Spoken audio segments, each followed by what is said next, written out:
Computer చదువుకున్నా అంటున్నాడు. ఆ కంప్యూటర్ని పుట్టించింది ఈ దేశానికి పరిచయం చేసిందే రాజీవ్ గాంధీ సన్నాసి.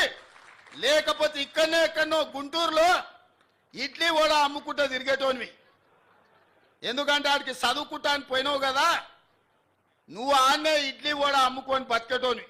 లేకపోతే రైల్వే స్టేషన్లో చాయ్ సమోసా అమ్ముకుంటా సిద్దిపేటలోనే ఉండేటోనివి. రాజీవ్ గాంధీ దేశానికి కంప్యూటర్ని పరిచయం చేసింది కాబట్టి నీ బతుకు ఒక కంప్యూటరు, ఒక ట్విట్టర్ అకౌంటు, ఒక ఐటీ మంత్రి అయినవు. లేకపోతే ఐటీ శాఖనే ఉండేది కాదు.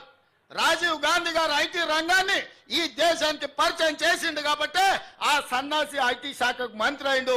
లేకపోతే దిక్కుమాలలోని బాధనే మనకు ఉండేది కాదు. కాబట్టి ఇవాళ ఈ పరిస్థితుల్లో అలాంటి రాజీవ్ గాంధీ దేశ సమగ్రతను కాపాడడానికి ప్రాణ త్యాగం చేసి ఈ దేశాన్ని కాపాడిండు. అంత గొప్ప వ్యక్తి విగ్రహాన్ని ఈరోజు సచివాలయం ముందల ట్యాంక్ బండ్ మీద పెడితే రాజీవ్ గాంధీ విగ్రహం ఎందుకు పెడతారని అడుగుతారా? ఎంత బలుపు మాటలు కార్యకర్తలారా, ఒకసారి ఆలోచన చేయండి. అధికారం పోయినా మదము దిగలేదు. గాంధీ కుటుంబాన్ని కుటుంబ పాలన అంటున్నారు.